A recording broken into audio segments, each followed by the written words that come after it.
So talk to me about this again. First of all, welcome back. Thank you so much. Yes, sir. And thank you so much for coming back. We had a discussion a while back, and Right. we had a discussion about Ruco station that I had put down, and we also had some things that we was doing as far as groups, hip hop, music, and definitely. Right. So tell the people your name.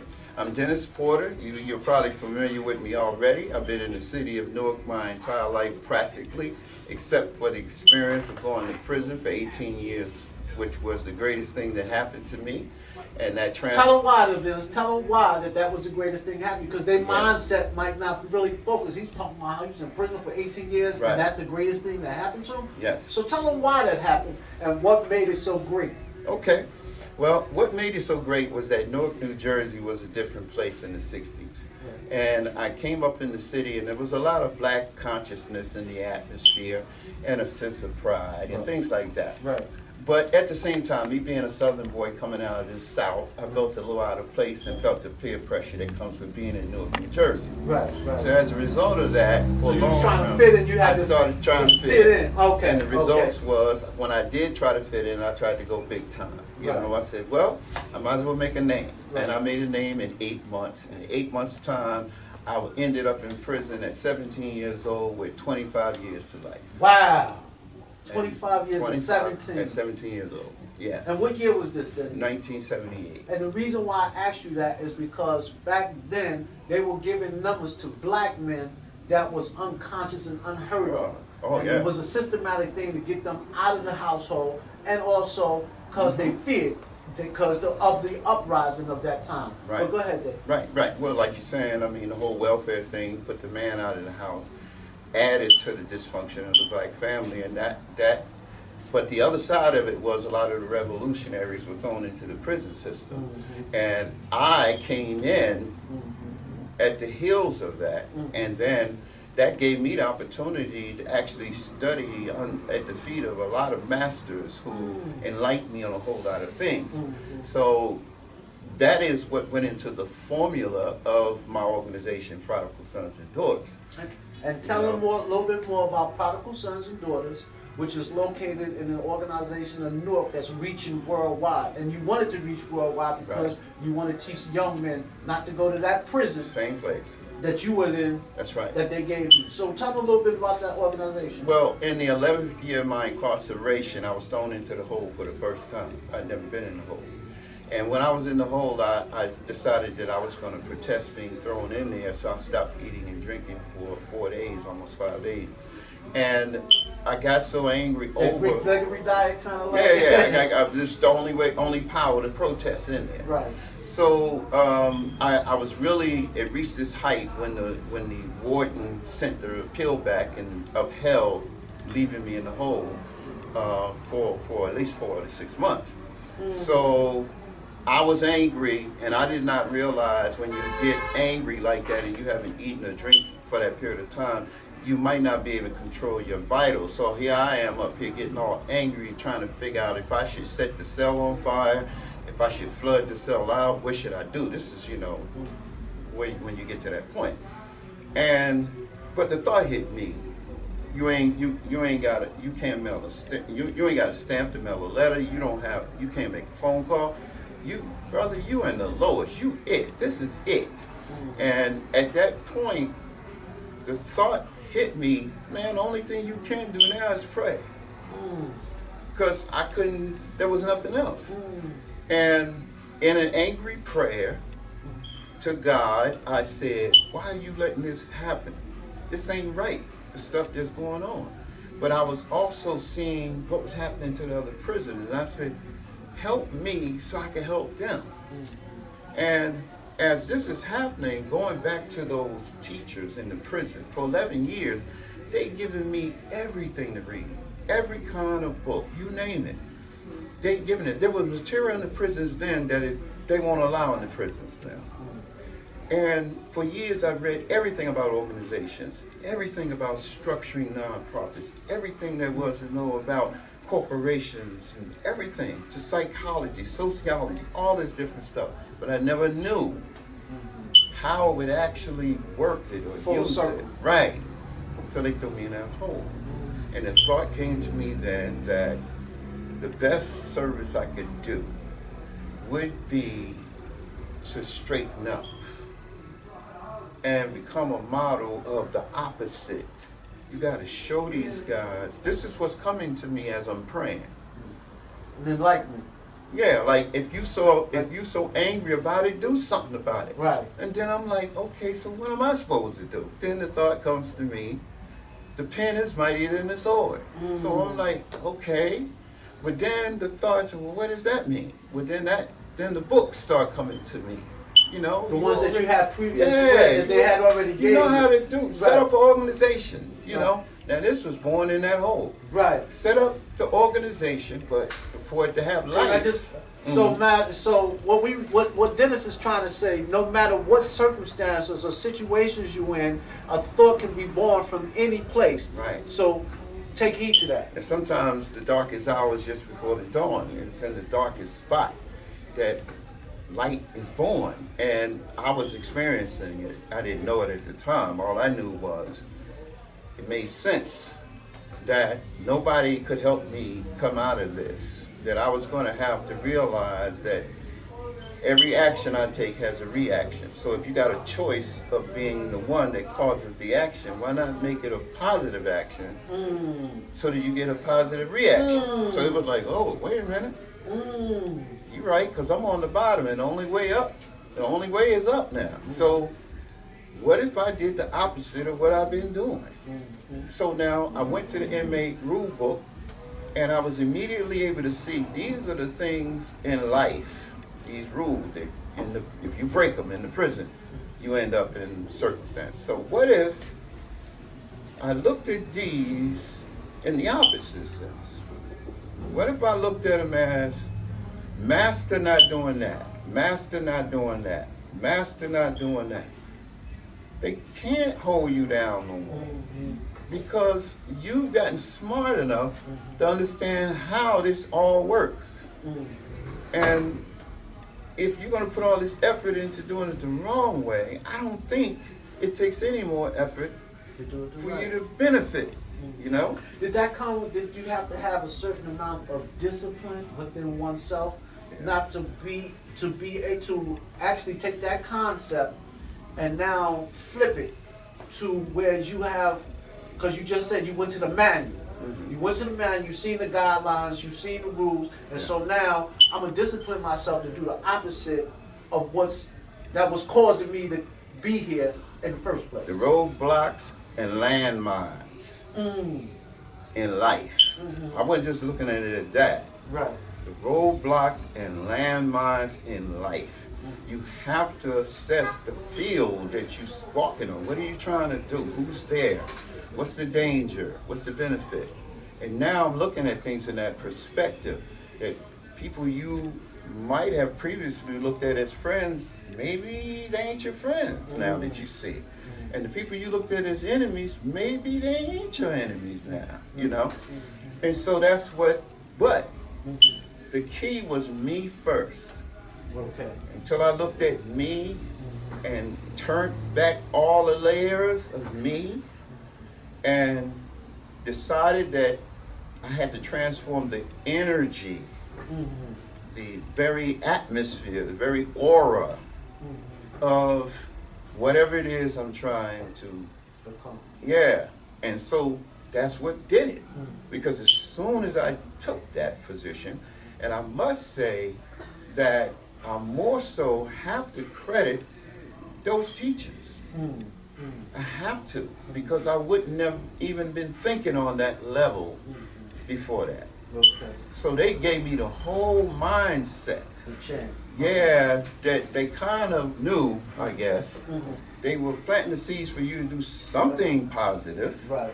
And you talking about gentlemen probably that had life situations, of double lives and triple lives, They wasn't coming out. and they wanted to give you something. And they did it. They transmitted it to me and others. Right.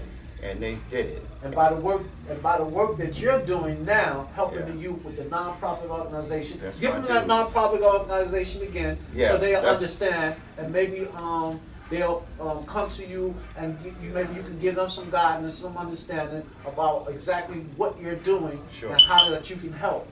Sure. So the organization again is Prodigal Sons and Daughters Redirection Services, right? We've been around for 34 years. We have locations in Newark, East Orange, Trenton, New Jersey, Atlanta, Georgia, Winter Haven, Florida, and we have an agreement on the table now with Ghana. Okay. Yeah. And so this is what happens when you're trying to make a united front for people of our youth to have something that they can basically come to get a better education as far as going to school, because I know you have a reentry program for they also have situations where you can come in if you need jobs. They redevelop the program for y'all to come in and be able to facilitate where you need to go in order for you to get different paperwork. So it's a great organization, not only for reentry program, but also for people that actually need to be able to facilitate some kind of place where they can go and get some workforce to be able to go in there and say, you know what, Dennis, I need to be able to do this, and he can guide you to the directions that you need to go in order for you to stay out of jail and better your life. So we're going to continue. Go ahead, Dennis. Yes. So that coming, well, the first evidence of this breakthrough was coming into the thought of writing the warden. Now, by this time, I have close to 60 days in. In the hole. In the hole, okay. But I've had just this tremendous revelation, and all I've been doing is on any little pieces of paper you can get in the hole with one of those half pencils, writing down notes. And even though they would give you an hour rec every now and then, I got to the point sometimes if I was having those thoughts, I couldn't interrupt them. I just know. And rec was just a box I would go in and walk around in. But so it was from that I decided to write the warden. And I wrote the warden, and I told him, even though the reasons I was put in this hole were bogus and the officer lied on me, he did not know that he was the catalyst for me realizing who I am. And I signed it, the Prodigal Son. Wow. And I did not know, was a deacon. I didn't know the warden was a deacon because I didn't know him like that. God works in mysterious ways, right? And he writes me back and says, even though they say we don't reform people, this is evidence that sometimes we do. So I'm reducing your hold time to 75 days. Ooh. So in 2 weeks, I'm coming out. But what was more important than that was proof of the revelation. Proof that it was divine guidance. Because it just opened the door that was locked. So now that was what I needed. I said, I know I think I'm seeing right, but if I'm seeing right, then it should have a positive result. I didn't know the warden was even going to answer me. When he answered me and then cut the time, that was like God saying to me, you're on the right track now. I'm with you. Okay, let's go. Okay. So I came. So all the time I've been in the hole, I've been writing the elders, telling them, because some of them moved to other states now, telling them, hey, this idea came to me. Am I losing my mind? So I'm explaining to them. So one of the elders who is like the most respected, he sent me a word and said, if you crazy, I'm crazy. Because that makes sense. And keep doing it till God tells you to stop. So I said, okay. So then he started sending me stuff. Then other ones started sending me stuff. Now what they started sending me created a concept. I mean, pardon me, what do you call it?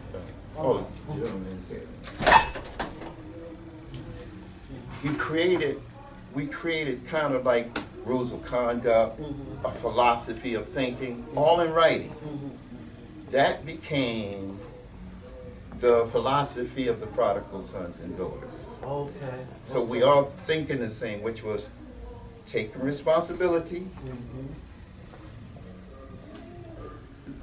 think in terms of becoming self-sufficient, that kind of thinking. Okay. You see? Like a whole different mindset. Whole set different mind and a standard you must meet. Right.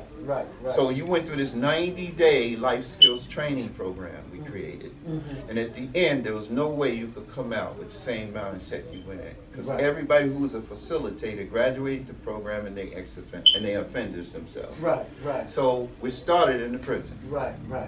And the court, and it got so huge. This is after I came out the hole. One day I walked out on our yard because they got the numbers. The population separated. So it's equally as many here as here. Now, so many guys were beginning to catch on to this organization that when I walked out into the yard, I thought some gang stuff was going to happen. Right.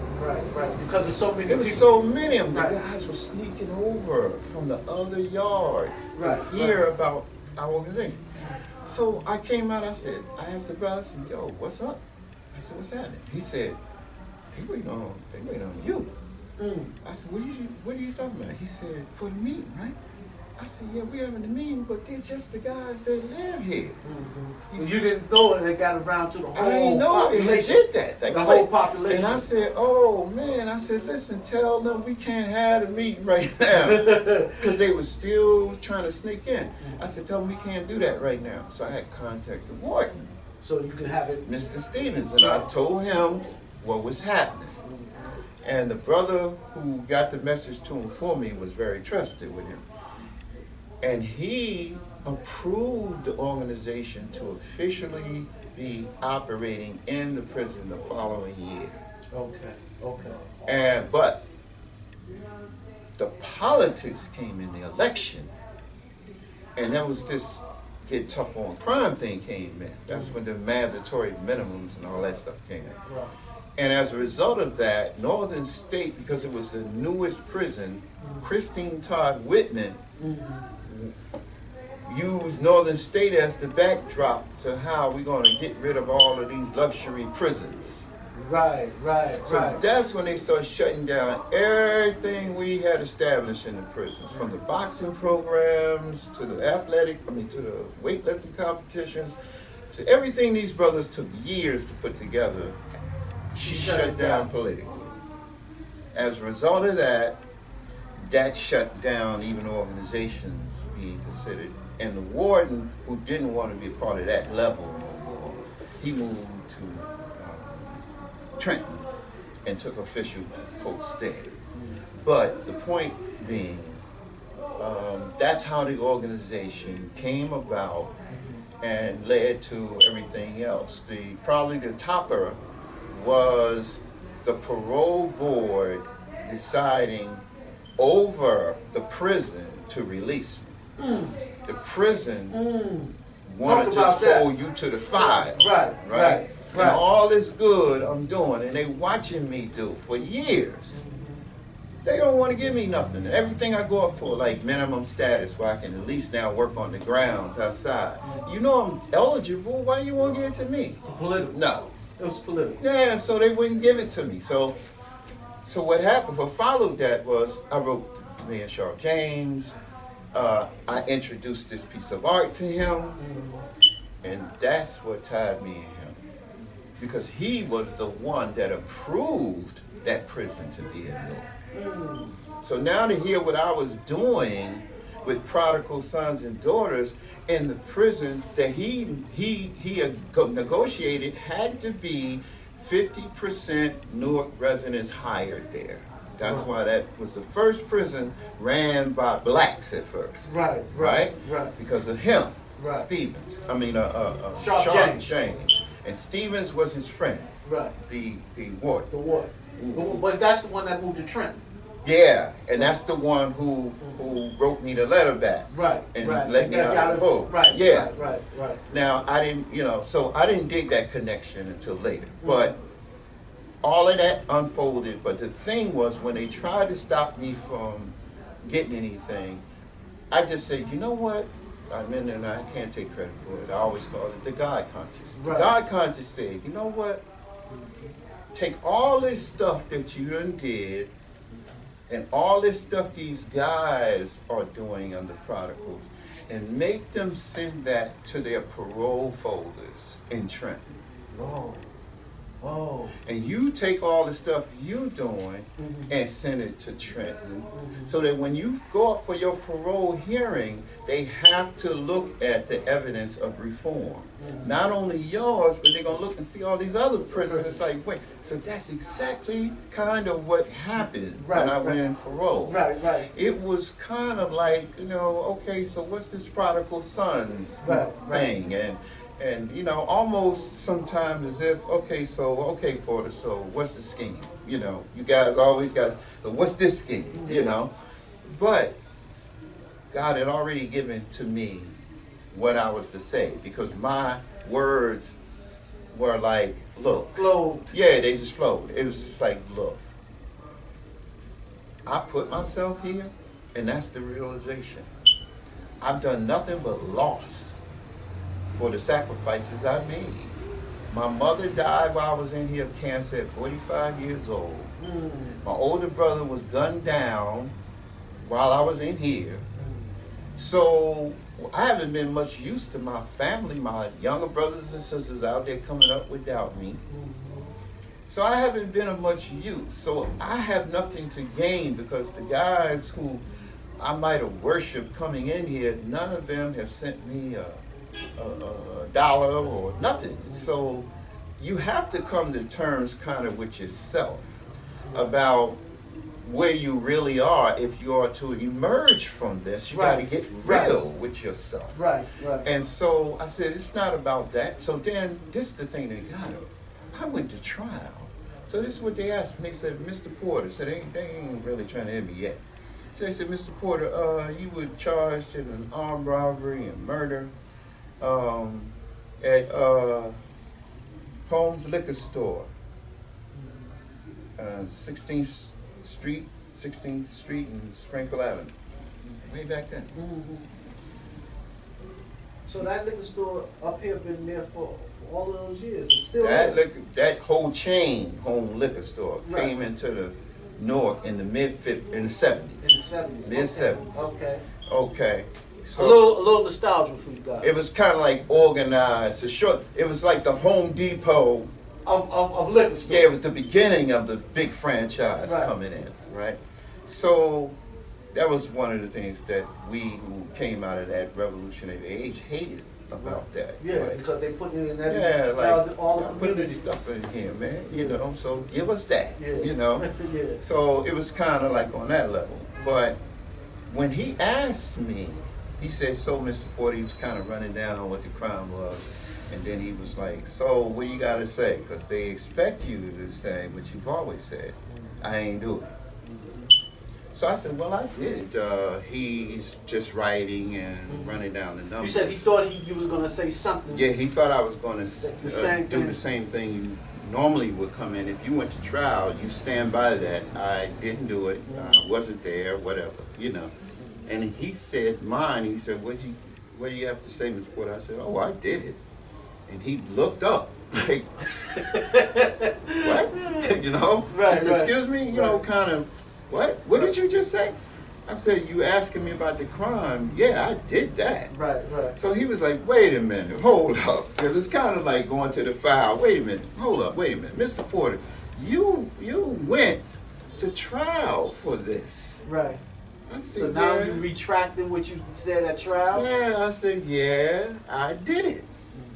So he said, okay, wait a minute. Let's go back over this, So how long were you there before you were able to even get granted parole? Because I know a lot of times when you granted parole the first time, they hit you and then you had to come back. Well, I got the hit that time, but they made a deal with me. But it was a hit.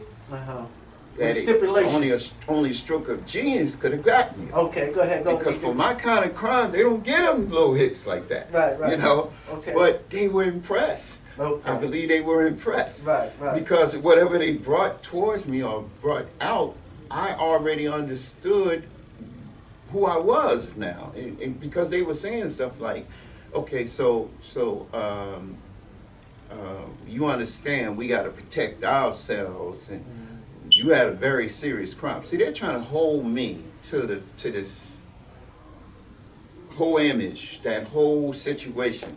And the only way I can make them understand is to show them just as much I'm not him. So I don't care how much you keep trying, but that was a very serious crime, a very bad thing you did. Yeah, sure enough was. Right. It sure enough was. Taking full responsibility. That's right. Of what I did. That's right. And it's saying to them, all due respect, unless I die in here, I'm going home anyway. So if I ain't changed, it ain't gonna matter whether you let me go now or keep me longer or whatever. Right, for my full term. Right. This is bigger than me. That's what I realized. Those who aren't responsible for me does not give me now the excuse to not be responsible for them young men I see coming up in here thinking I'm an OG, wanting to worship me, and I'm sitting up in here in the prime of my life. And what you worshiping me for? I wasn't smart enough to stay out there and do what a man naturally should be doing at this point, figuring it out. Because you was only 17 when you I was only 17. Yeah. So I don't want you coming up in here, whether you 20 or 25 or 35 or 45. I don't want you coming up in here idolizing me as a prisoner. What you're seeing is me as a man. I didn't come in like this. You know? That's what's important. And so every Friday when I'm dealing with the mayor's reentry population, that's the thing I believe that makes them respect our organization, is we just come straight at them with it. One time I took a rich lady, lady out of London, a British lady, to Hudson County, I believe we went to. And I was addressing the guys, and when we took a break, and I turned around and looked at her, she was drenched. She was so scared. And I looked at her, I said, Sarah, what's wrong? She said, oh my God, Dennis, the way you were talking to those guys, I thought they were going to kill us. I said, Sarah, let me explain something to you. Real, recognize real. I don't care where real is. Real could be in beige, orange, or blue. Real, recognize real. Now those guys. So take me back for a minute, Dennis. Yeah. So in this re-entry program, right? Yeah. That you and the mayor have something going on, which is his organization, which he still heads, and he's still active part of every phase of that organization. You actually had people that you took to the prison.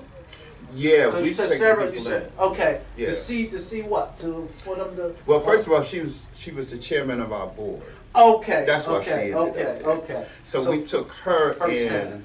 and she was thinking that way, and we wanted her to understand that no, these guys, the guys who are mature, who recognize that what I'm saying to them is true, and that they left their women out there, they left their children out there, you know, they know, like, I need to hear from somebody who's grounded out there, who really get it.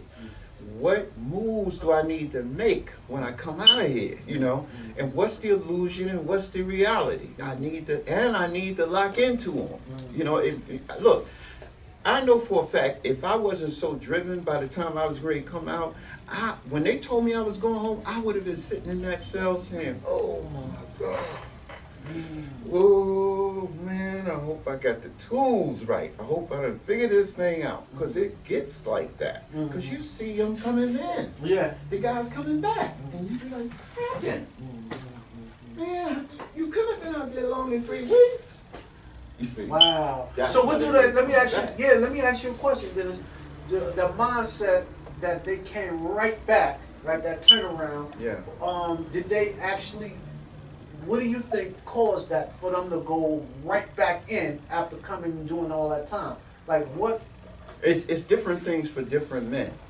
Okay. Because when you have a setting like a prison, you're able to see everybody, and you can just about tell what they've resolved to in life, or what influenced them the most. You know, and therefore they have different problems going on. The problem mainly is there is no formula that actually brings them in and assesses an individual personally outside. Now they will argue with this. The establishment will tell you they do this. But theirs is prejudiced, you see. It does not take into consideration the unique problems, particularly with black people in this country, in their history, the physical, psychological effect alone. You cannot dismiss that, you know. And you see it when you see it in those men in the prison, and you see it now as a result out here. So now you're looking at all of this. This is what you're looking at, and remind you again. I got to go back to those elders who gave me certain books that taught you how to tune in on this stuff. So now you're standing here and you're looking at it, and you understand how to get things to move. But this crew ain't gonna never go with you. That crew there, you got to pay them. You know, it's that kind of thing. Right. But you get smart enough to own everybody. Right. You just say, okay, I know what his needs are, I know what his are, I know what his are, and his are. So I have none of those needs. That's the discipline. Right, that's the discipline. So now, when he needs what he needs, he gonna come to me. Because he knows I'm a straight up brother. You know? He ain't never gotta worry. He ain't into the culture thing, he ain't into the block thing, he ain't into the city thing, like I'm from Jersey, you from New York, whatever. He ain't with none of that. So he created an organization that you could join, and it's like neutral territory. They ain't with that, and they ain't against nobody. You know? But they are trying to make this distinction that they're family.